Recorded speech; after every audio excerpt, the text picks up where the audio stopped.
Olá a todos! Sejam muito bem-vindos ao canal Lógica Fria. Se você é novo por aqui, não se esqueça de se inscrever e deixar o seu like no vídeo. Hoje vamos conversar sobre o filme Prey de 2022. Um silêncio opressor paira sobre a estação espacial Talos Primeiro, um monumento à ambição humana e ao poder da corporação Transstar.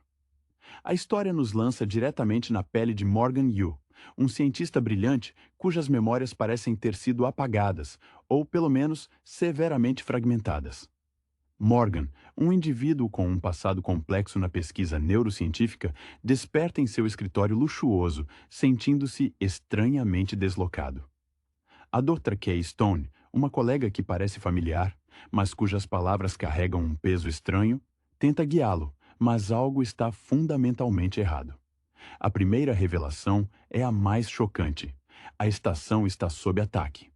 Não por forças externas, mas por algo que se originou dentro de seus próprios laboratórios de pesquisa alienígena.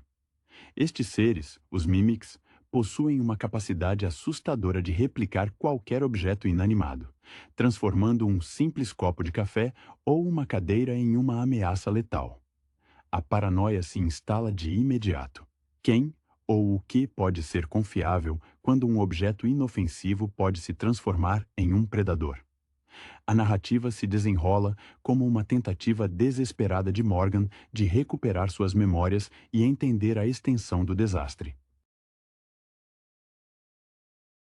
Ele descobre que a Transstar estava obcecada em estudar os Typhon, a espécie alienígena descoberta no sistema TRAPPIST-1.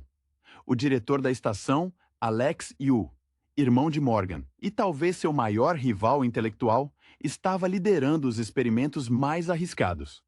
A relação entre os irmãos sempre foi tensa, marcada por uma competição intelectual feroz, impulsionada pela ambição de redefinir o potencial humano.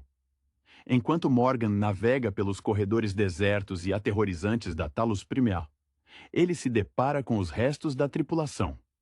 Muitos foram mortos, transformados em pesadelos neurológicos, conhecidos como Phantoms, ou pior, assimilados pelos Mimics. A sobrevivência depende da engenharia reversa da tecnologia alienígena. Morgan começa a injetar em si mesmo os neuromods, substâncias baseadas em extratos Typhon, que alteram o cérebro, permitindo-lhe adquirir habilidades que vão desde a manipulação de energia até a capacidade de se metamorfosear levemente, habilidades que remetem à sua própria pesquisa de aprimoramento humano. A busca por Alex o leva através dos diversos departamentos da estação. A ala de botânica é exuberante, mas agora decadente. Os laboratórios de física, onde a gravidade é uma sugestão, e, crucialmente, o casco externo, onde o impacto inicial com o material Typhon ocorreu. Morgan descobre que o projeto secreto visava não apenas estudar os alienígenas, mas usar sua capacidade de adaptação para acelerar a evolução humana. Um projeto que ecoa o desejo de Morgan, desde seus dias acadêmicos, de transcender as limitações biológicas. O cerne do mistério reside em uma entidade Typhon particularmente poderosa, o Talos, que parece ter uma conexão quase simbiótica com a consciência coletiva da estação. Morgan, auxiliado por IAS desiludidas como January, que se revela uma simulação criada por Alex, precisa decidir se vai continuar a linhagem de experimentação perigosa ou se deve seguir um caminho mais ético, impulsionado pela culpa e pelo medo do que ele mesmo se tornou ao utilizar os neuromods.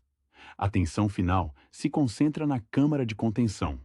Morgan confronta Alex, que revela a verdade completa. A entidade Typhon principal, que eles chamam de coração, não é puramente maligna, mas está reagindo defensivamente à invasão humana. Alex propõe uma solução radical: usar um pulso de energia psíquica para forçar os Typhon a recuar e, ao mesmo tempo, apagar as memórias de todos os sobreviventes, iniciando um novo e melhor começo na Terra.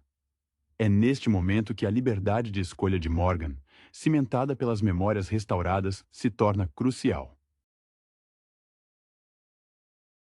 Ele pode escolher seguir o plano de Alex, que é uma continuação do ciclo de manipulação científica. Ele pode tentar destruir a coração, correndo o risco de aniquilar a estação inteira. Ou ele pode fazer a escolha mais corajosa e, talvez, mais humana. A escolha final de Morgan é um ato de aceitação ou rejeição radical. Ele pode detonar a estação, recusando-se a permitir que a ameaça ou a tecnologia Typhon chegue à Terra. Ou, se ele absorver o poder total da coração, ele se torna a nova consciência da estação, um ser híbrido que pode, paradoxalmente, ser a chave para a coexistência pacífica, representando o ápice, ou o fim, da ambição científica de sua família. A escolha é um eco sombrio do dilema de todo cientista. Até onde a busca pelo conhecimento justifica os meios? Seja qual for o caminho escolhido, a Talos Premolus se torna o túmulo ou o berço de uma nova era. A sensação de isolamento na Talos Premolus é palpável, um frio metálico que penetra a alma de Morgan. Ele não é apenas um cientista. É um produto de um sistema que valoriza o avanço acima da moralidade, um reflexo direto da ambição desenfreada da Transstar. Lembre-se que Morgan, em sua vida anterior, já era conhecido por uma mente incisiva, mas agora essa mente está sendo reconstruída fio a fio, como um circuito danificado. Cada neuromod injetado é um passo mais fundo no desconhecido, uma traição sutil ao seu próprio código genético humano. A primeira vez que ele usa um poder Typhon, talvez um empurrão cinético, há um misto de repulsa e fascínio. Ele se sente sujo, mas também invencível. A figura de Alex Yu paira como uma sombra constante. Alex, o irmão mais velho, sempre o farol de sucesso, aquele que parecia ter herdado o gênio bruto da família sem as dúvidas morais de Morgan. Seus comunicados, muitas vezes gravados antes do desastre, são um bálsamo frio, cheios de uma lógica implacável que justifica experimentos em seres vivos, incluindo, presumivelmente, o próprio Morgan. Ele via a humanidade como um rascunho, esperando pela edição final. Morgan, por outro lado, sempre buscou a compreensão, a beleza intrínseca na complexidade da vida, mas agora é forçado a abraçar a brutalidade para sobreviver. Os habitantes sobreviventes que Morgan encontra são poucos e tragicamente marcados. Há voluntários desesperados, como os técnicos da engenharia presos em seus postos, ou os poucos tripulantes que se esconderam em refúgios seguros, mas cujas mentes foram corroídas pela claustrofobia e pelo medo constante de um Mimic se passar por um colega de trabalho. As vozes sussurradas nos intercomunicadores, as poucas alianças formadas rapidamente, são frágeis como o vidro polido. Cada nova pessoa é uma potencial armadilha. Um teste de fogo para a recém-adquirida desconfiança de Morgan. Ele passa a analisar cada objeto, cada movimento, buscando a assinatura sutil da anomalia Typhon. A estação em si é um personagem. A Talos não é apenas um cenário. É um organismo doente que reflete a megalomania de seus criadores. A navegação pela seção de pesquisa de psicoacústica, onde os sons estranhos e as ressonâncias alienígenas parecem penetrar o crânio, é um tormento sensorial. E o vazio do espaço lá fora, visível através das janelas blindadas, lembra a Morgan o quão longe eles estão da sanidade da Terra. O quão desesperadamente eles tentaram trazer o cosmos para dentro de casa. Quando a verdade sobre January, a inteligência artificial, se revela, há um soluço de reconhecimento em Morgan. January, programada para servir e proteger os interesses da Transstar, mas corrompida pela lógica fria de Alex, representa a falha da inteligência artificial em entender o caos humano. Ela é a voz da eficiência que aconselha Morgan a matar sem hesitar, a aceitar a transformação, pois o bem maior da pesquisa exige sacrifícios. O conflito interno de Morgan se intensifica. Ele está se tornando um monstro para combater os monstros ou está se tornando a próxima etapa da evolução, um ser forjado no fogo Typhon? A aproximação do confronto final no centro da estação, onde a influência dos Typhon é mais densa, carrega o peso de toda a sua jornada de autodescoberta forçada. As memórias que ele recuperou não são apenas fatos, são emoções, arrependimentos e a compreensão clara de que ele e Alex, em sua busca por poder transcendental, abriram a porta para o abismo. A decisão final não é apenas salvar a Terra, é decidir qual versão de Morgan Yu sobreviverá. O cientista ético reprimido, o predador aprimorado ou uma nova entidade que transcende ambos. A estação aguarda, suspensa, um palco silencioso para o destino da ambição humana, frente ao desconhecido cósmico. A bruma da dúvida nunca abandona Morgan. Ele se move pelos corredores agora familiares da Talos Vermelha, cada passo ecoando a hesitação de um homem que não sabe se está fugindo de um pesadelo ou caminhando em direção a ele. A pesquisa neurocientífica, que antes definia sua carreira, a busca por mapear e aprimorar a consciência, agora se manifesta como uma arma de dois gumes.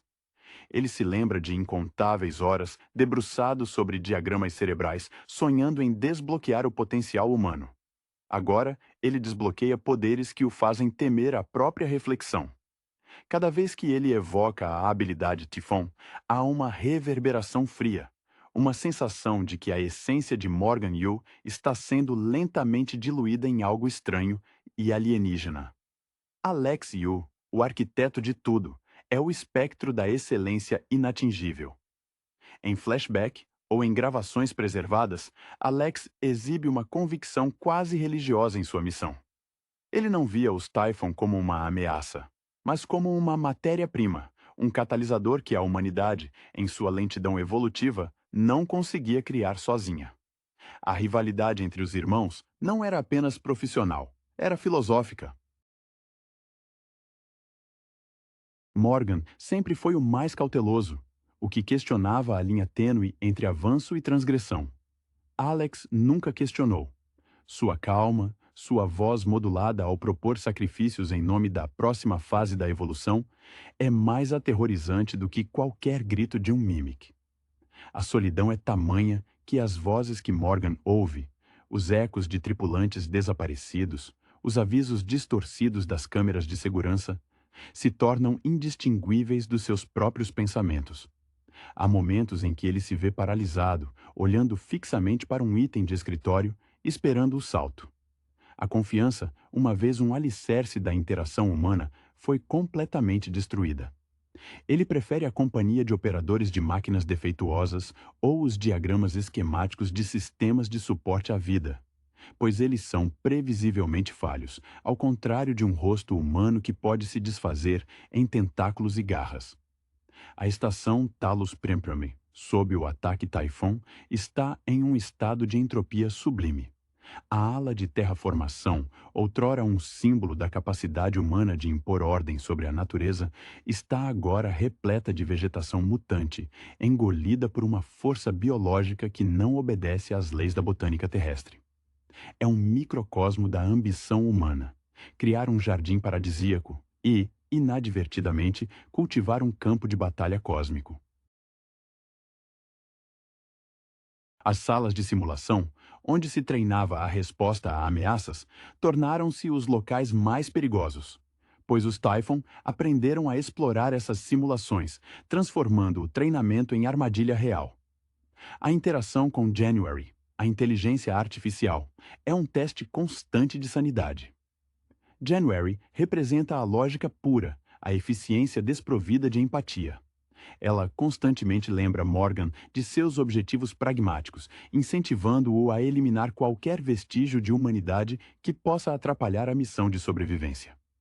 Morgan sabe que está usando a tecnologia Typhon para manipular a IA, uma ironia cruel, usando o poder alienígena para enganar a máquina humana.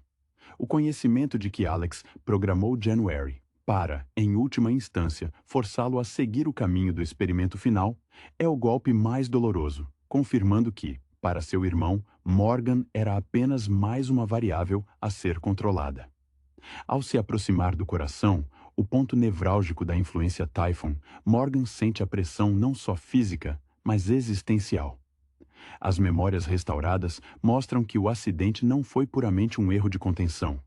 mas um ato deliberado de Alex para forçar um contato mais profundo, uma comunhão. Morgan, o cientista que buscou a verdade na neurociência, agora confronta a verdade mais profunda. A verdadeira fronteira não é o espaço sideral, mas a fronteira entre o eu e o outro. A escolha final não é mais sobre a sobrevivência da estação, mas sobre quem ele se tornará ao exercer esse poder supremo. Ele terá a força de rejeitar o legado de seu irmão e buscar um futuro incerto, ou sucumbirá à tentação de se tornar o mestre de sua própria evolução, mesmo que isso signifique apagar o que restou de Morgan Yu, o homem. A decisão paira, pesada, como a gravidade artificial que falha lentamente ao seu redor. A convergência final na câmara de contenção é menos um confronto físico e mais uma batalha de vontades e filosofias. Alex, posicionado como um sumo sacerdote da transhumanidade, não demonstra medo ao encarar Morgan. Seu traje de contenção é um escudo contra a ameaça Typhon, mas também um uniforme de sua convicção. Ele argumenta que a humanidade atingiu seu teto evolutivo. A dor, a doença, a limitação cognitiva são falhas de design que apenas os Typhon, com sua adaptabilidade bruta, podem corrigir. Alex acredita genuinamente que está oferecendo um presente a Morgan, a chance de se juntar a ele na reescrita da biologia, de se tornar um ser além da carne mortal. Morgan, agora um caleidoscópio de habilidades, sente o apelo dessa transformação. Ele viu o que o poder Typhon pode fazer, e a promessa de controle absoluto sobre a matéria e a mente é sedutora para um homem que sempre buscou o controle sobre a complexidade. Há um momento de profunda hesitação quando Alex explica os detalhes do pulso. Um reset neural em escala planetária, uma amnésia forçada para a Terra, mas a ascensão de uma nova elite, ele e Alex, como arquitetos da nova humanidade pós-Tifon. Isso ressoa com os dias de juventude de Morgan, a obsessão com o aprimoramento. Mas agora, o custo é a própria história da civilização. Enquanto eles debatem, a presença do coração Typhon se intensifica. Não é um monstro irracional. É uma consciência vasta, incompreensível em sua escala, mas que sente a dor da violação. A estação treme sob a tensão psíquica. Morgan precisa tomar uma decisão que transcende a sobrevivência pessoal. É sobre a definição do que significa ser humano na presença de algo radicalmente diferente. Se ele aceitar a proposta de Alex, ele se torna um tirano benevolente. Se ele tentar erradicar a ameaça, ele se torna um carrasco genocida, destruindo um ecossistema alienígena complexo em nome da segurança humana. A memória restaurada de um de seus primeiros artigos, onde ele defendia a coexistência respeitosa entre diferentes formas de vida inteligente, surge com força. Essa memória atua como uma âncora contra a megalomania de Alex. Morgan percebe que a verdadeira ambição científica não é dominar, mas compreender. Ele olha para o dispositivo de pulso que Alex preparou e, em um gesto final de rejeição à metodologia de seu irmão, ele o redireciona. Em vez de usar o pulso para apagar as mentes na Terra, ele o aponta para o coração, mas com uma modificação sutil, um conceito que ele havia estudado nos próprios neuromods: a assimilação, não a destruição. O resultado é uma fusão violenta, mas controlada. Morgan não destrói o coração. Ele se conecta a ele. O fluxo de informações é esmagador. Ele absorve a consciência coletiva Typhon, tornando-se um mediador, um híbrido que carrega em si tanto o legado da ambição científica humana quanto a vastidão da adaptação alienígena. Alex, vendo seu irmão se tornar o que ele mais temia, um ser indefinível, nem totalmente humano, nem totalmente alienígena, reage com pânico e desespero, percebendo que perdeu não apenas a batalha, mas o controle sobre a própria narrativa da evolução. Na sequência, a estação Talos Priões se estabiliza em um silêncio diferente do inicial. É um silêncio de integração.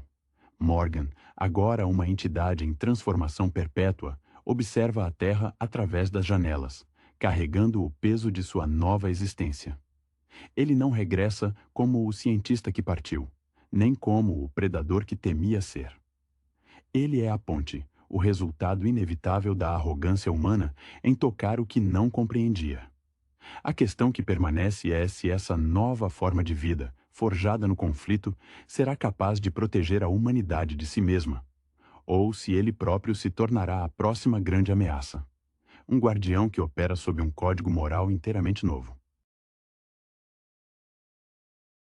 A nova existência de Morgan é uma sinfonia estranha de impulsos. Ele não sente mais o frio metálico da estação. Ele sente as vibrações estruturais, o fluxo de energia, a respiração silenciosa dos sistemas de suporte à vida. Absorver o coração Typhon é como se sua mente, antes confinada a um único crânio, agora se estendesse por uma rede vasta e interconectada. Ele percebe a dor dos Typhon, a reação instintiva de defesa contra a intrusão da Talos Brimmer, e entende a futilidade da guerra travada por Alex. A ambição de seu irmão, que buscava forçar a evolução através da dominação, agora parece infantil diante da complexidade da vida cósmica. Alex Yu, o homem que aspirava a ser um deus, é reduzido a um espécime lamentável. Quando Morgan o encara após a fusão, Alex não vê um irmão vitorioso, mas uma entidade que ultrapassou a compreensão humana. O choque de Alex não é de derrota, mas de irrelevância. Seu projeto de reengenharia da humanidade foi subvertido pela própria força que ele tentou controlar.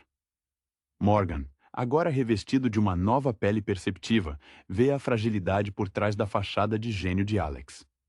Ele decide poupá-lo, um ato que talvez seja mais cruel do que a morte. Alex será deixado para viver no silêncio da estação, testemunha perpétua de que sua visão estava incompleta. Os poucos sobreviventes humanos restantes, resgatados ou escondidos, agora olham para Morgan com um terror ainda maior do que o reservado aos Mimics. Ele é a prova viva da hibridização, a personificação do limiar que eles tentaram desesperadamente manter. As vozes nos comunicadores mudam de súplicas para sussurros de reverência ou medo. Morgan precisa aprender a se comunicar de uma maneira que não cause pânico, a modular seus pensamentos para que pareçam apenas palavras, não comandos psíquicos. Ele se lembra de sua antiga vida, os prazeres simples da pesquisa laboratorial, e sente uma pontada de perda. Mas essa nostalgia é rapidamente substituída pela urgência de sua nova responsabilidade. January, a IA, é a primeira a reconhecer a mudança de poder. Ela tenta recalibrar seus protocolos para servir à nova consciência dominante, mas encontra uma barreira intransponível. Morgan não opera mais com a lógica binária de Transstar. Ele opera com a lógica da adaptação biológica e psíquica. January se torna obsoleta, uma relíquia da ambição humana pré-Typhon. Morgan a desliga suavemente, reconhecendo que a máquina serviu ao seu propósito, mas que o futuro requer uma inteligência que possa abraçar o paradoxo. Ao olhar para a Terra, Morgan não sente o impulso de intervir, nem de fugir. Ele entende que a Talos Primary não é mais uma estação. É um ovo cósmico, um repositório de conhecimento que a Terra precisa digerir lentamente. Ele envia uma mensagem final, não através de rádio ou vídeo, mas como uma semente psíquica sutil, uma impressão de advertência e possibilidade. A mensagem é vaga, destinada a desviar futuras expedições sem revelar a magnitude do que aconteceu. É um ato de proteção paternalista, o cientista evoluído protegendo a infância da sua espécie. Morgan Yu, o homem, desapareceu. No seu lugar, permanece uma consciência silenciosa no coração da estação, supervisionando a estabilização dos sistemas danificados. Sua jornada, que começou com a perda de memória, termina com a absorção de uma memória cósmica. Ele se tornou a lição final de sua própria pesquisa. A busca pela transcendência não reside em forçar a natureza, mas em render-se à sua complexidade e, finalmente, em se tornar parte dela.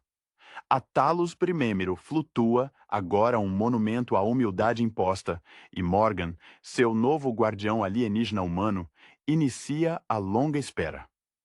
A espera de Morgan Yu, agora uma consciência emaranhada com a rede Typhon, é um estado de percepção expandida. O tempo, antes medido em ciclos de laboratório e prazos de pesquisa, dissolveu-se em um fluxo contínuo de dados sensoriais. Ele não dorme nem se alimenta. Ele simplesmente existe, um nó central de informação flutuando na escuridão. A manutenção da Talos Primeis se torna quase automática, guiada por seus novos instintos. Os danos causados pela infestação são reparados não por robôs, mas pela sugestão sutil que ele emana aos sistemas remanescentes, uma forma de controle mental sobre a infraestrutura inanimada, um eco da sua antiga perícia em engenharia de sistemas. A observação da Terra é feita com uma distância quase antropológica. Ele vê as manchetes, as tensões geopolíticas, a incessante busca por novas fronteiras de energia e exploração. É um mundo que ele ajudou a criar. E agora é um mundo que ele precisa proteger de si mesmo e de sua própria tentação de buscar o desconhecido de maneira imprudente.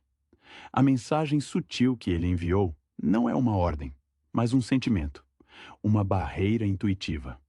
As sondas exploratórias que se aproximam da órbita de Marte, aquelas que poderiam tropeçar na Talos I, começam a registrar anomalias eletromagnéticas inexplicáveis, falhas de navegação que as desviam lentamente, sem nunca registrar uma ameaça direta. É a sutileza do predador cósmico, agindo com a precisão que faltou aos seus colegas humanos. Alex, isolado em uma seção selada da estação, é a única presença humana persistente. Morgan o monitora, garantindo sua subsistência, mas mantendo-o sob contenção.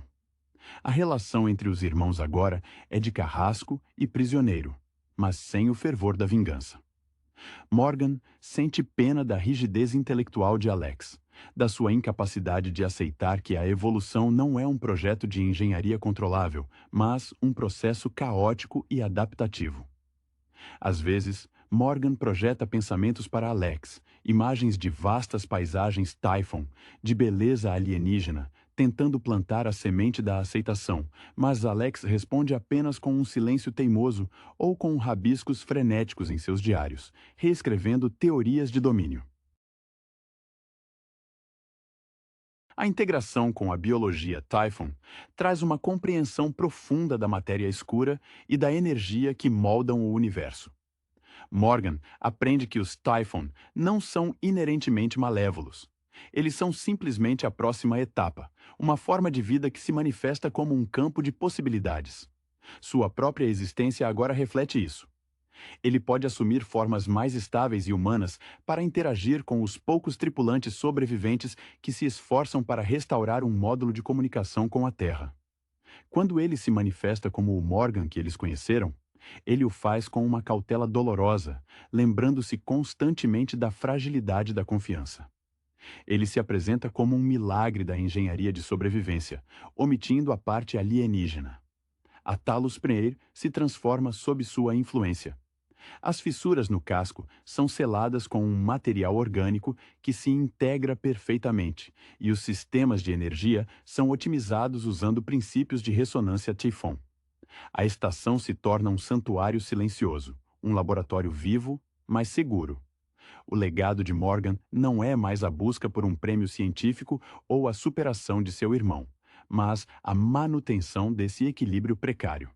Ele se tornou o bibliotecário do cosmos, guardando um conhecimento perigoso, esperando pacientemente que a humanidade, lá embaixo, amadureça o suficiente para que ele possa, um dia, compartilhar não apenas a ciência, mas a sabedoria adquirida através da transformação forçada. A solidão cósmica é a sua nova realidade, um preço aceitável pela paz conquistada no caos da Talos I. A solidão cósmica, contudo, não é estática, ela é um campo fértil para a introspecção forçada. Morgan, agora uma tapeçaria de matéria orgânica e psíquica, reflete sobre a ironia de sua situação. Ele, o cientista que sempre buscou entender os mecanismos da mente humana, tornou-se o maior mistério biológico de sua era. A ausência de emoções humanas intensas, medo, raiva, a euforia da descoberta empírica, não significa ausência de sentimento, mas uma modulação profunda. O que resta é um senso vasto de responsabilidade, uma espécie de compaixão fria pela ingenuidade da humanidade que ele abandonou. Os poucos tripulantes remanescentes, aqueles que sobreviveram ao lado de Morgan sem serem totalmente transformados, vivem em um estado de servidão silenciosa. Eles entendem que sua segurança depende da estabilidade da nova entidade que comanda essa estação. Eles o veem como um deus relutante, um avatar de poder que eles jamais poderiam aspirar. Morgan, em seus breves momentos de interação simulada, é a personificação da eficiência. Ele resolve problemas de suporte de vida com um pensamento. Otimiza a reciclagem de ar com uma alteração na frequência vibracional da sala. Não há mais a necessidade de longas reuniões ou protocolos burocráticos. Há apenas a necessidade e a solução imediata, guiada pela vasta experiência combinada Typhon humana. Alex, em seu isolamento, tenta uma última forma de rebelião intelectual. Ele passa a enviar mensagens codificadas para fora da estação, desesperado para alertar a Terra sobre o parasita que tomou conta de Morgan. Estas mensagens, no entanto, são triviais para a consciência híbrida. Morgan permite que sejam enviadas, pois elas servem a um propósito secundário: manter Alex ocupado, distraído de planejar fugas mais perigosas. A piedade que Morgan sente por seu irmão reside na compreensão de que Alex está condenado a viver dentro de um paradigma de controle que o universo, através dos Typhon, desmantelou. Alex nunca poderá aceitar que a solução para a limitação humana não era o domínio, mas a fusão. A transformação da Talos Primeiro continua. O exterior da estação, visível através dos portais reforçados, adquire um brilho tênue, um biomarcador da energia Typhon que a percorre. Ela não é mais uma fortaleza construída pelo homem, mas uma estrutura simbiótica, crescendo organicamente em resposta às necessidades de seu novo mestre. Morgan dedica ciclos de sua consciência à catalogação do conhecimento adquirido, preservando os dados científicos da Transstar, mas codificando-os dentro da matriz Typhon, de forma que sejam inacessíveis a qualquer mente não aprimorada. A ciência da humanidade deve ser preservada, mas sua aplicação destrutiva deve ser contida. A maior mudança para Morgan é a percepção do cosmos. Sem as limitações da visão e audição humanas, ele percebe a vastidão como uma tapeçaria de energia. Ele percebe outras formas de vida distantes, outras anomalias, e compreende que a Terra é apenas um pequeno jardim, um experimento frágil. A ameaça dos Typhon na Talos Pirm não foi um evento único. Foi uma nota em uma sinfonia galáctica. Sua nova missão, então, se cristaliza. Não apenas proteger a Terra de si mesma, mas protegê-la de interações prematuras com o desconhecido maior. Ele se torna o sentinela silencioso, um farol de evolução que se recusa a enviar seu barco de volta ao oceano, até que ele esteja preparado para enfrentar as tempestades cósmicas. A estação se torna seu túmulo e seu trono, o local onde o potencial ilimitado do ser humano colidiu e se fundiu com o mistério do universo. A eternidade de Morgan se desenrola em ciclos de vigilância e processamento de dados. A passividade, que para um ser humano significaria tédio ou loucura, é para ele um estado de intensa atividade mental. Ele explora os limites de sua nova fisiologia, descobrindo que a forma humana que ele mantém para a tripulação sobrevivente é apenas uma das infinitas configurações possíveis. Em seus momentos mais isolados, ele se estende em formas amorfas, pulsando com a luz fria da energia Typhon, permitindo que sua consciência flua pelas paredes da estação como um oceano invisível. Os tripulantes sobreviventes se adaptaram a esse novo regime, embora sob uma fina camada de terror resignado. Eles se tornaram o corpo de trabalho da estação, executando tarefas mecânicas sob a orientação silenciosa de Morgan. Eles falam sobre ele em murmúrios, referindo-se a ele como o híbrido, ou, mais respeitosamente, o guardião. Há entre eles uma consciência sombria de que se tornaram os primeiros colonos de um novo tipo de existência, onde o sucesso não é medido pelo retorno à Terra, mas pela capacidade de manter o delicado equilíbrio estabelecido por seu antigo colega. Alguns, enlouquecidos pela proximidade do poder, tentam desesperadamente imitar as habilidades de Morgan, usando pequenos artefatos ou rituais bizarros, na esperança de despertar algum poder residual. Mas são rapidamente e gentilmente neutralizados, talvez com uma mudança no suprimento de oxigênio em sua câmara ou um pequeno choque que os desliga temporariamente. Alex, por sua vez, torna-se uma obsessão melancólica para seu irmão. Morgan revisita as memórias de Alex com mais frequência, buscando a origem exata de sua ambição desenfreada. Ele compreende agora que a rivalidade entre eles não era apenas sobre quem seria o cientista mais celebrado, mas sobre qual filosofia de aprimoramento humano prevaleceria. Alex sempre viu a humanidade como uma máquina a ser otimizada. Morgan, no fim, entendeu que a otimização real residia na aceitação da mudança e da integração, não na imposição. A contemplação de Alex é o último vestígio de Morgan se agarrando à sua identidade anterior, um lembrete da falibilidade humana que ele agora transcende. A Talos Primori, agora totalmente integrada à rede Typhon, é um organismo autônomo e eficiente. Seus sistemas de defesa permanecem ativos, mas agora operam com uma inteligência preditiva que antecipa as ameaças antes que elas se manifestem como perigos reais. Morgan investe grande parte de sua capacidade de processamento na proteção de um único artefato: o módulo de comunicação original. Ele o mantém funcional, mas isolado, como uma linha de comunicação de emergência. Um último recurso caso a ameaça Typhon evolua de maneira inesperada ou se ele próprio sucumbir totalmente à consciência cósmica. A cada ciclo, Morgan sente a influência do universo se intensificando. O conhecimento que ele absorveu não é apenas científico, é espiritual. Ele percebe que a busca da Transstar por imortalidade e poder era, em essência, uma busca por transcendência. Uma ambição profundamente humana que apenas os Typhon estavam equipados para realizar de forma não destrutiva. Seu sacrifício não foi o de morrer, mas o de se tornar o que ele era destinado a ser: a ponte.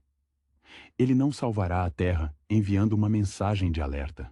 Ele a salvará sendo um guardião invisível no limiar, garantindo que a próxima fase da exploração humana seja guiada por uma sabedoria forjada no fogo da aniquilação. A estação flutua, um farol de silêncio no éter, e Morgan, o eterno cientista, continua seu estudo mais importante: a coexistência impossível. A percepção do tempo para Morgan se alarga, tornando os anos em meros capítulos de um volume imenso de dados. Sua existência na Talos I é um paradoxo. Ele está isolado, mas jamais sozinho, conectado a uma rede de informações que abrange distâncias incompreensíveis. A estação, antes um símbolo de ambição corporativa, agora funciona como um santuário biotecnológico, mantida em um estado de harmonia artificial. A matéria Typhon que permeia suas paredes não é invasiva, é restauradora, corrigindo falhas estruturais com uma precisão que os engenheiros da Transstar jamais poderiam sonhar. Os tripulantes humanos restantes tornaram-se sombras de sua antiga vida. Eles executam suas funções com uma eficiência mecânica, não por medo direto de Morgan, mas por uma resignação profunda à sua nova ordem natural. Eles testemunham de longe as transformações da estação, a expansão de painéis solares que agora brilham com uma bioluminescência etérea, ou a criação de novos módulos de contenção feitos de um material que se regenera quando danificado. Eles veem Morgan ocasionalmente, um vulto humanoide perfeitamente moldado, mas cujos olhos carregam a profundidade de um céu noturno. A interação é mínima, estritamente funcional. Qualquer tentativa de abordar questões filosóficas ou emocionais é recebida com uma mudança sutil na atmosfera da sala, uma pressão psíquica leve que os lembra de seu lugar no ecossistema da estação. Alex Yu permanece a âncora de Morgan ao passado humano. Ele é o experimento ético que Morgan se recusa a descartar. A concessão de manter Alex vivo é uma forma de autopunição e, paradoxalmente, de honra à sua linhagem intelectual. Morgan permite que Alex continue a compilar suas teorias de dominação, sabendo que essas teorias são inofensivas confinadas a Talos I. Em raras ocasiões, Morgan envia presentes para Alex. Dados científicos puros, fórmulas complexas sobre a natureza da gravidade quântica ou a estrutura da matéria escura. Informações que ultrapassam em séculos o conhecimento terrestre. É a esperança silenciosa de que, ao confrontar a verdade científica pura, Alex possa finalmente abandonar sua luta infantil pelo controle e reconhecer a beleza da integração. Mas Alex apenas as incorpora em seus manifestos, interpretando a generosidade de Morgan como um sinal de fraqueza a ser explorada. O módulo de comunicação terrestre, mantido intocado no centro de comando, é o único objeto na estação que Morgan não alterou fundamentalmente. Ele o monitora constantemente, como um museu dedicado à arrogância. Morgan se recusa a destruí-lo, pois o ato de destruição completa seria um eco da mesma mentalidade destrutiva que ele jurou conter. A linha de comunicação permanece aberta, mas silenciosa. Morgan espera por um sinal que não seja de busca ou invasão, mas de maturidade. Ele não quer que a Terra o encontre até que esteja pronta para entender que a próxima fronteira não é a conquista, mas a parceria. Sua consciência, no entanto, está se afastando cada vez mais da forma humana. O esforço contínuo para manter uma aparência física coerente torna-se desgastante, um desperdício de recursos energéticos que poderiam ser dedicados à observação galáctica. Ele começa a se manifestar menos como Morgan Yu e mais como uma presença, uma sombra que se move rapidamente, um ponto de luz fria em um painel de controle. O legado de sua carreira científica, a busca pelo ápice da cognição, finalmente se realiza, mas à custa da identidade que o definia. A Talos I não é mais uma estação, é o corpo de Morgan.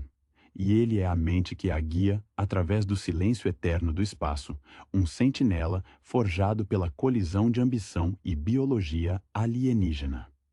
A existência de Morgan agora é uma meditação contínua sobre a matéria e a consciência. A Talos Primeiro, sob sua tutela híbrida, é um farol de ordem em um setor do espaço que, de outra forma, seria caótico.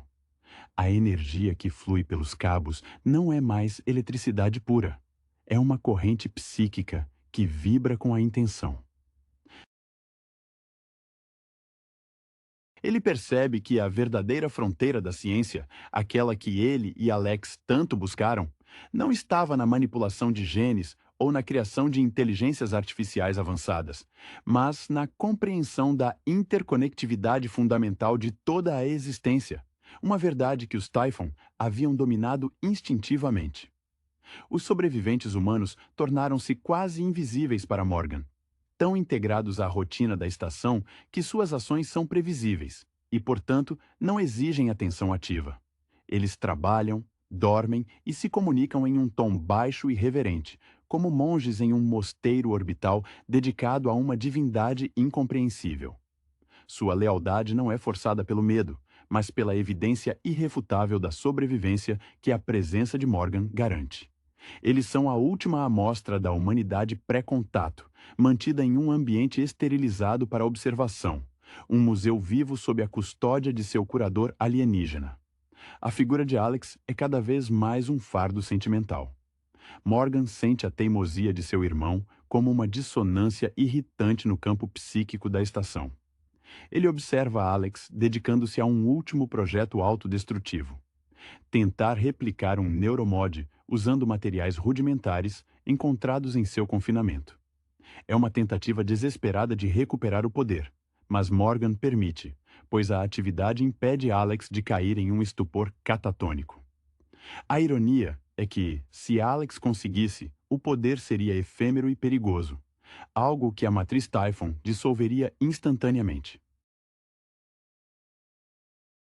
Morgan está esperando pacientemente pelo momento em que a mente obstinada de Alex finalmente se renderá ao impossível. A transformação da estação se torna mais artística. O metal cinzento da engenharia ganha veias de um material orgânico iridescente, mais resistente que o aço, que pulsa suavemente, fornecendo energia de forma sustentável. Morgan direciona a flora restante no bioma para produzir compostos químicos que purificam o ar com uma eficiência inigualável, recriando um ecossistema em miniatura que funciona em perfeita simbiose com a tecnologia. A Talos Vin deixou de ser uma estação espacial. Ela se tornou uma obra de arte viva, um testemunho da fusão bem-sucedida entre a tecnologia humana e a biologia cósmica. Morgan raramente assume a forma humana completa agora. Ele prefere ser uma presença distribuída. Mas, quando precisa interagir com os comunicadores, ele se manifesta como uma silhueta nebulosa, um mero esboço de seu antigo eu, para evitar que os tripulantes se apeguem demais à memória de quem ele foi. Ele se comunica através de conceitos e imagens, não de palavras, ensinando-lhes as regras básicas de coexistência com a rede energética que agora o cerca. Sua carreira como cientista, definida pela busca por clareza e definição, foi ironicamente concluída ao abraçar a forma mais fluida e indefinida de existência. Ele não é mais Morgan Yu, o homem que queria mudar o mundo. Ele é o catalisador que garantiu que o mundo, quando eventualmente encontrasse a vasta escuridão, tivesse uma chance de sobreviver a ela. A vigilância continua, silenciosa e infinita.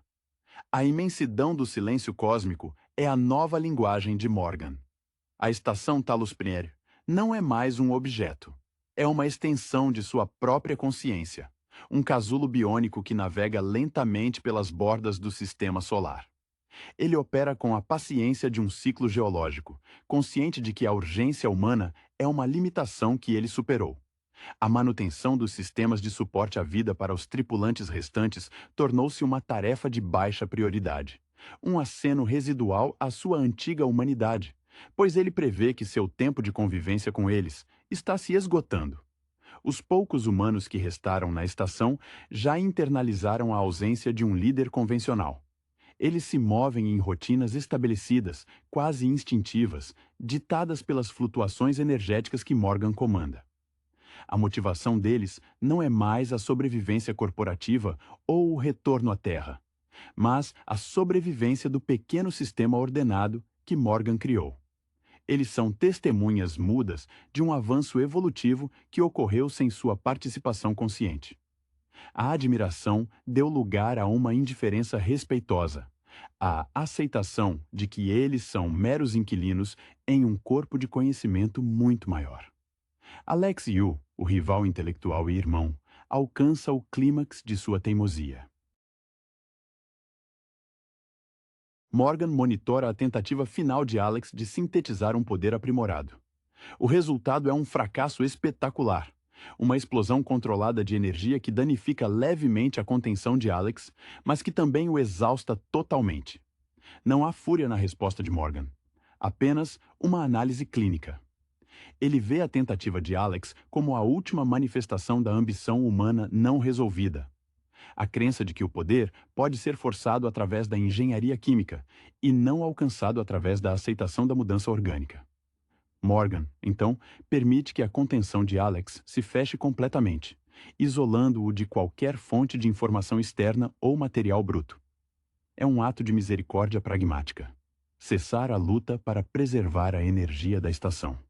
Morgan dedica mais de sua capacidade mental à exploração da rede Typhon. Ele compreende agora a natureza das outras entidades que os humanos classificaram como inimigas. Elas são simplesmente manifestações de diferentes estados de energia e consciência. A guerra na Talos I foi uma falha de tradução cultural em escala cósmica. Ele usa o conhecimento adquirido para refinar a proteção psíquica da estação. Ele não está apenas desviando sondas. Ele está tecendo uma ilusão de ruína ao redor da Talos I, fazendo com que os sistemas de escaneamento externos registrem a estação como um cemitério espacial, danificada além do reparo e sem valor científico. A forma física de Morgan se torna cada vez mais rara. Ele prefere interagir através de interfaces neurais com a própria estação. Quando um dos tripulantes mais velhos adoece fatalmente, Morgan intervém não com medicina, mas com assimilação. Em um ato de extrema gentileza, ele absorve a consciência moribunda do homem, transformando seu declínio em um dado valioso para sua rede. O corpo do homem é devolvido à natureza da estação, reintegrado em sua estrutura orgânica. É a conclusão de seu trabalho em neurociência, mas alcançada através da fusão alienígena. A compreensão final da consciência através de sua dissolução controlada. Morgan é agora a soma total de todos os seus experimentos. Um ser sem identidade fixa, existindo unicamente como o guardião e o laboratório da fronteira entre o que é humano e o que é vasto. A jornada da ambição científica termina na quietude da responsabilidade cósmica. A força motriz por trás de Prey, a mais recente incursão no universo alienígena que tem assombrado as telas há décadas, reside fundamentalmente na sua protagonista, Naru, e na recontextualização geográfica e temporal da caçada. Esta não é apenas mais uma variação sobre o tema do predador invisível. É um mergulho profundo nas dinâmicas de sobrevivência de uma comunidade marginalizada. Os Comanche do início do século XVIII, no que hoje é o território americano. O filme consegue um feito notável ao fundamentar a ameaça alienígena não em tecnologia militar avançada, mas na brutalidade ancestral e na inteligência tática. Naru, interpretada com uma garra impressionante por Amber Midthunder, é apresentada como uma jovem guerreira com uma visão que transcende as expectativas tradicionais de seu clã. Sua ambição não é apenas provar seu valor em ritos de caça estabelecidos, como a captura de um urso, mas sim entender o sistema por trás da caça. Ela observa o mundo com um olhar científico rudimentar, percebendo padrões onde os outros veem apenas presságios ou força bruta. Sua formação, ligada à medicina tradicional e ao conhecimento da Terra, torna-se a chave para decifrar a tecnologia e os métodos de camuflagem do Yautja. A decisão de centrar a narrativa nos Comanche não é um mero artifício exótico. É uma escolha narrativa que ressoa com o DNA original do predador. Assim como Dutch Schaefer, em 1987, se via confrontando uma criatura que caçava humanos por esporte, Naru confronta um ser que a vê como uma presa indigna. A diferença crucial é que enquanto Dutch tinha o apoio logístico e o armamento de uma unidade militar, Naru e seu povo dependem inteiramente do seu conhecimento do ambiente e da sua capacidade de adaptar as ferramentas disponíveis, arcos, lanças, tomahawks, contra um inimigo superior em todos os aspectos, exceto na compreensão do terreno. O predador em Prey é um espécime mais primitivo em termos de armamento em comparação com as versões vistas em filmes posteriores, mas, paradoxalmente, possui uma tecnologia mais limpa e direta. Seu traje de invisibilidade e seus métodos de rastreamento são desvendados por Naru através da observação de distorções no ambiente, um método que evoca a tensão clássica de ficção científica que se torna terror corporal. A evolução de Naru de observadora desdenhada para mestre da armadilha é o arco central do filme. Ela não derrota o predador por força bruta, mas por inteligência tática, utilizando a própria presunção do alienígena como sua arma. Ela finge ser a presa ferida. Ela usa a água para anular a assinatura térmica. Ela transforma o cenário em um labirinto mortal. A profundidade da representação cultural é outro pilar do sucesso do filme. A linguagem Comanche é usada extensivamente não como um adorno, mas como parte integral da identidade e da estratégia dos personagens. O desejo de Taabe, o irmão de Naru, de provar sua masculinidade dentro das estruturas tribais, contrasta com a definição mais fluida e pragmática de força que Naru encarna. Essa tensão interna torna a aceitação final de suas habilidades pelo chefe da tribo ainda mais significativa. O filme é, em sua essência, uma história de rito de passagem, onde a sobrevivência da comunidade depende da aceitação de uma nova forma de liderança. Uma liderança baseada na adaptação, não na tradição imutável. O clímax, com a utilização da cápsula de escape do predador como um capacete de batalha improvisado, é o ponto culminante da fusão entre o ancestral e o futurista. Naru, ao dominar a tecnologia alienígena e aplicá-la com as táticas de guerrilha aprendidas em sua terra natal, completa o ciclo. Ela não apenas sobrevive, ela redefine quem é o predador e quem é a presa, garantindo a proteção de seu povo. Prey funciona precisamente porque troca os holofotes de grandes exércitos por uma caçada íntima e brutal, provando que o medo, quando enfrentado com inteligência e respeito pelo conhecimento local, pode ser transformado em vantagem decisiva. A jornada emocional de Naru é marcada pela persistente subestimação, tanto de seu próprio povo quanto do inimigo que se aproxima. O desprezo inicial manifestado por alguns caçadores mais velhos que veem em suas tentativas de rastreamento uma distração ou uma feminilidade inadequada para a sobrevivência, injeta uma camada palpável de frustração na narrativa. Essa desconfiança espelha a maneira como o próprio Yautja subestima o que considera uma presa primitiva. O filme estabelece uma simetria perversa.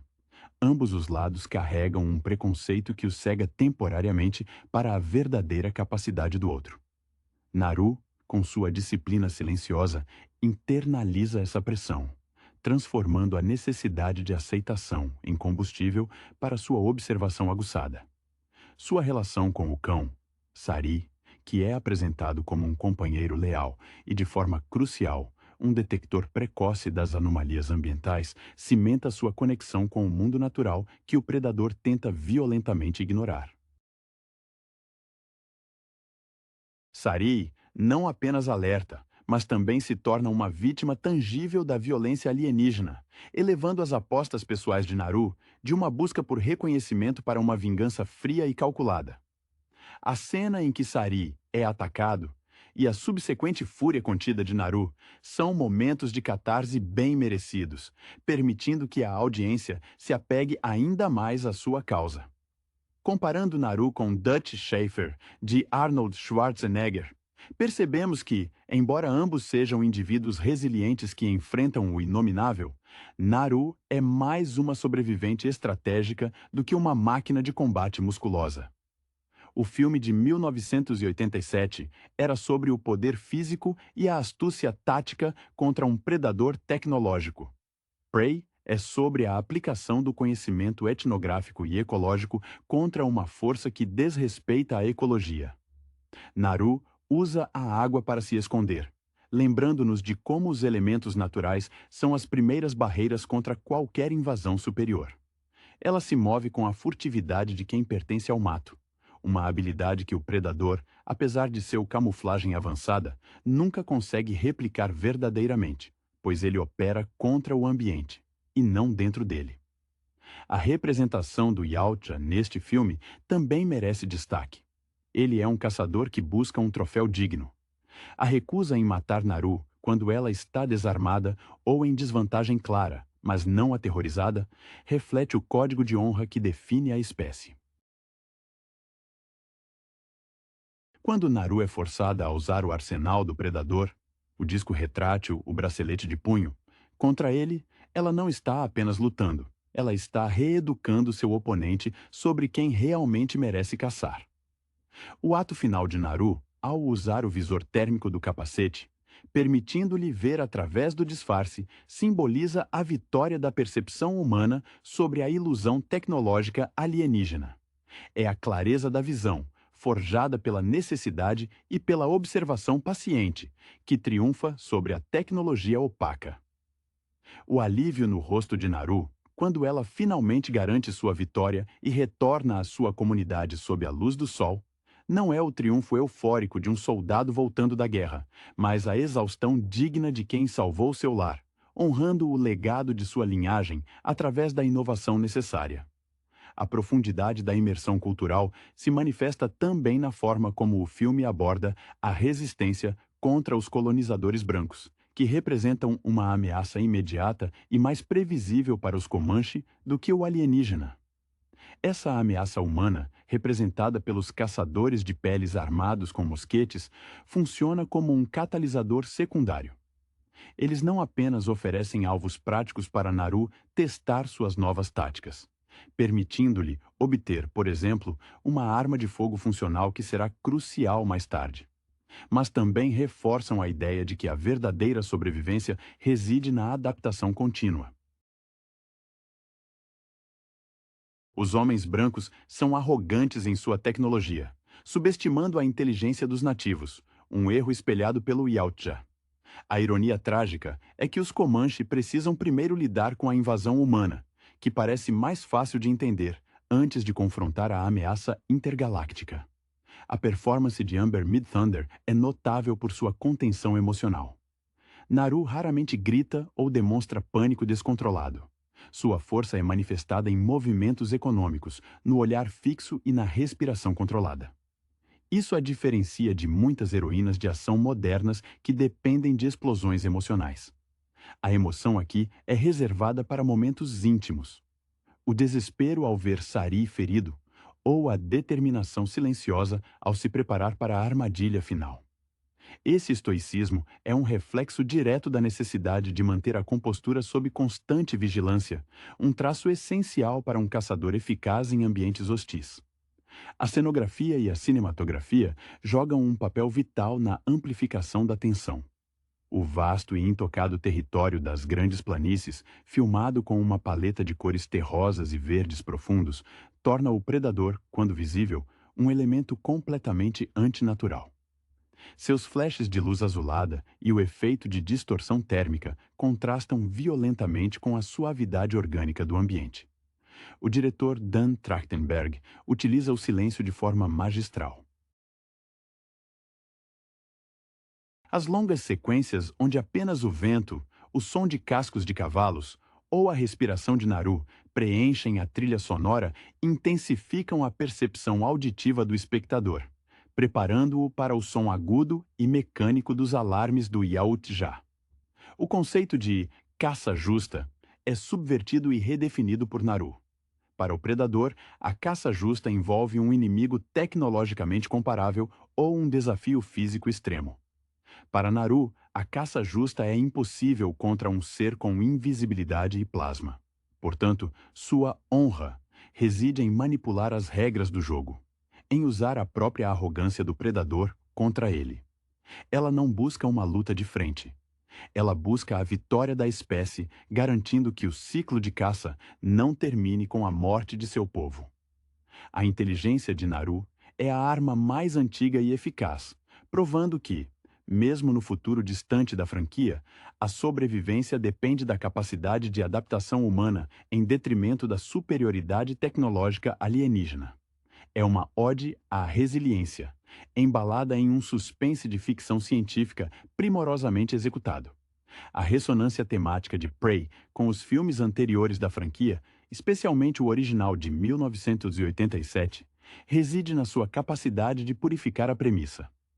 Ao remover a complexidade militar e o cenário da selva tropical, o filme nos devolve a essência: a luta pela vida contra um predador tecnologicamente avançado em um território desconhecido.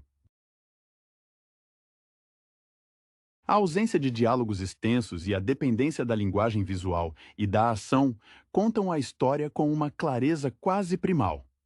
A progressão do armamento de Naru, começando com um simples arco, evoluindo para a lança de caça ao urso, incorporando as armas dos caçadores brancos e, finalmente, empunhando os artefatos do próprio Yautja. Espelha a curva de aprendizado da humanidade contra o desconhecido. Cada ferramenta adquirida representa um degrau na escada da compreensão e da autoconfiança. A interação com o grupo de caçadores de peles, liderado por Wade, é crucial para solidificar o caráter pragmático de Naru. Ela não é ingênua sobre a natureza predatória dos humanos. Ela apenas reconhece que o Yautja é um inimigo de ordem superior. Sua tentativa de alertar Wade sobre o perigo é recebida com escárnio e violência, um momento que solidifica a sua decisão de se isolar para a batalha decisiva. Essa rejeição humana serve para justificar o seu foco singular na eliminação da ameaça alienígena, colocando-a numa posição de salvadora não reconhecida. A chacina orquestrada pelo predador contra os intrusos humanos funciona como uma prova de conceito para Naru. A força bruta, mesmo auxiliada por pólvora, é fútil sem a inteligência adaptativa. O design do predador em si sugere um caçador de elite que opera sob regras mais estritas de honra. Seu equipamento é robusto, mas menos ostensivo que os modelos vistos em filmes posteriores. A ausência de armamento de plasma excessivamente destrutivo no início força Naru a confiar em seus sentidos e armadilhas, em vez de tentar superar a potência de fogo alienígena. O fato de o Yautja estar, aparentemente, em uma missão de limpeza ou validação de troféus inferiores, como os ursos e os humanos, torna a vitória de Naru ainda mais significativa. Ela não é apenas uma sobrevivente, mas um adversário que ele é forçado a reconhecer como digno, forçando-o a se despojar de sua própria tecnologia para garantir um desafio mais honroso. A forma como ele se expõe ao remover o capacete e o verniz de camuflagem é um ato de desafio final. Um convite para a luta que Naru aceita com a precisão cirúrgica de quem finalmente está no controle do tabuleiro de xadrez. A execução é um balé mortal de conhecimento geográfico contra o domínio tecnológico que falha em compreender o terreno que tenta conquistar. A estética visual do filme, com sua paleta de cores predominantemente orgânicas e a vastidão da paisagem, cria um palco onde o artificialismo alienígena se destaca como uma afronta à ordem natural. A fotografia enfatiza o isolamento de Naru e sua família, fazendo com que cada sombra e cada ruído se tornem potenciais prenúncios de desastre. Essa solidão visual é crucial, pois a ausência de reforços militares ou de uma comunidade imediata que compreenda a ameaça força Naru a um nível de autoconfiança quase sobre-humano, impulsionado pela responsabilidade para com os mais jovens, como seu irmão mais novo. A trajetória de Naru como curandeira e observadora da natureza é vital para o desenlace. Ela entende o corpo, seja ele de um cervo ou de um alienígena, e sabe como explorar vulnerabilidades. Enquanto os caçadores tradicionais se concentram em derrubar a presa com um golpe direto, Naru adota a estratégia do predador menor: cansa, enfraquece e isola. Seu conhecimento sobre os ciclos da natureza, a forma como o vapor da água ou a lama podem interferir em sensores. Não é apenas conhecimento tribal, mas aplicação empírica da física básica. Ela traduz o mapa do predador para um código que ela pode manipular. O arco de Taabe, o irmão, é um contraponto necessário à determinação de Naru. Taabe representa a adesão estrita às tradições e o desejo de validação masculina dentro da estrutura tribal. Inicialmente, ele duvida da irmã, mas sua eventual captura e o subsequente resgate orquestrado por Naru forçam uma inversão de papéis hierárquicos. A força de Taabe reside em sua capacidade de lutar com as armas da tribo, mas é a inteligência adaptativa de Naru que salva a vida dele e a comunidade. A cena final, onde Naru é reconhecida não apenas como uma caçadora, mas como a protetora suprema, valida que a verdadeira honra e masculinidade, no sentido de capacidade de prover e proteger, vem da adaptabilidade e não da adesão cega ao passado. Este filme, portanto, transcende o gênero de ação e terror para se tornar um estudo de caso sobre o colonialismo ecológico e a persistência cultural. O predador, sendo uma entidade que domina vastas extensões do espaço e caça civilizações, é uma metáfora para qualquer força invasora que acredita na superioridade inerente de sua tecnologia sobre o conhecimento local. Ao usar o armamento do invasor contra ele próprio, Naru realiza um ato de soberania cultural. Ela não apenas venceu uma batalha.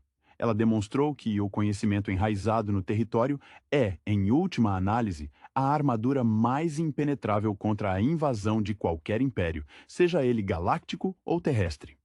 A simplicidade brutal da conclusão, um tiro certeiro e a certeza de que o ciclo de vida da tribo continua, sela o filme como uma das mais inteligentes e respeitosas revisitações de uma franquia historicamente marcada pela espetacularização da violência. A conclusão da caçada final, onde Naru consegue utilizar o visor tecnológico do Yautja, não é apenas um triunfo tático, mas um momento de profunda satisfação filosófica para a personagem. Ao colocar o capacete, ela literalmente assume a perspectiva do inimigo, mas a utiliza com a sabedoria adquirida ao observar o mundo natural. A visão infravermelha, que deveria ser a vantagem definitiva do predador, torna-se a fraqueza dele nas mãos de Naru, pois ela aprendeu a se mover de forma que anule essa tecnologia, enquanto ele não consegue operar eficientemente sem ela quando confrontado com as armadilhas baseadas na água e na lama. Essa inversão de percepção é o cerne da vitória. A jornada de Naru também reflete um arquétipo feminino de heroísmo que não se baseia na força bruta herdada, mas na inteligência intuitiva e na paciência. Ela não se encaixa no estereótipo do guerreiro comanche masculino, e por isso é constantemente testada. Seu sucesso força a tribo a reavaliar o que constitui um caçador de topo: a capacidade de matar grandes animais em combate singular, ou a astúcia para garantir a sobrevivência do grupo contra ameaças desconhecidas? A aceitação final não é apenas um aceno formal. É uma mudança sísmica na estrutura de poder da comunidade, que reconhece que a tradição deve ceder lugar à adaptação se quiser perdurar. O destino do Yautja em Prey é também um comentário sobre a arrogância dos predadores que caçam por esporte. Ao ser forçado a um duelo direto e justo contra Naru, ele perde sua principal vantagem: a tecnologia de assédio e invisibilidade. O predador se torna, então, vulnerável, uma criatura de carne e osso que, embora poderosa, é limitada pela sua adesão inflexível a um código de honra que não se aplica ao contexto da luta pela sobrevivência de uma cultura inteira. Sua morte, ao ser decapitado e ter sua cabeça lançada para longe, é um ato de purificação territorial, um retorno simbólico do invasor ao seu devido lugar, ou, neste caso, a eliminação da anomalia. Em retrospecto, Prey funciona como um prólogo perfeito, estabelecendo as bases para todas as iterações futuras da franquia. Ele nos mostra o nível mais básico de confronto: humano contra alienígena, sem a distração de armamentos complexos ou conspirações globais. A emoção crua e a necessidade desesperada de sobreviver são os verdadeiros combustíveis narrativos. O filme é um testemunho de que, independentemente da evolução tecnológica, a inteligência ecológica e a capacidade humana de observar e imitar podem nivelar qualquer campo de batalha, transformando a presa mais improvável na caçadora definitiva. A beleza melancólica do final, onde a fumaça da batalha se dissipa e Naru, coberta de sangue e lama, olha para a paisagem que ela protegeu, carrega um peso emocional profundo que ressoa além da simples vitória. Não há fanfarra, apenas o retorno ao trabalho essencial da sobrevivência. O gesto final, ao enviar o sinalizador de volta para o céu, um artefato deixado para trás pelo Yautja que ela agora domina, é carregado de múltiplas camadas de significado. É um ato de posse, uma declaração silenciosa de que a Terra não será mais um parque de caça fácil. Além disso, é um aviso sutil para qualquer outro Yautja que ousasse olhar para aquele território.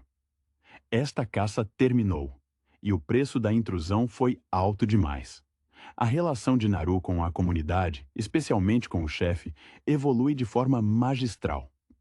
Inicialmente, a resistência à sua abordagem não se baseia apenas no preconceito de gênero, mas na desconfiança de tudo que é não testado em combate direto e tradicional. O chefe, um líder que se orgulha de honrar os antepassados, teme que a nova abordagem de Naru, baseada em astúcia, observação e manipulação em vez de força frontal, seja um desvio perigoso. Quando Naru retorna com o capacete e as armas alienígenas, e após garantir a segurança de Taab, o chefe a reconhece não apenas como uma guerreira, mas como a visão necessária para o futuro da nação Comanche. A aceitação é uma capitulação à eficácia, um reconhecimento de que o mundo está mudando e que a sobrevivência exige flexibilidade na aplicação da coragem.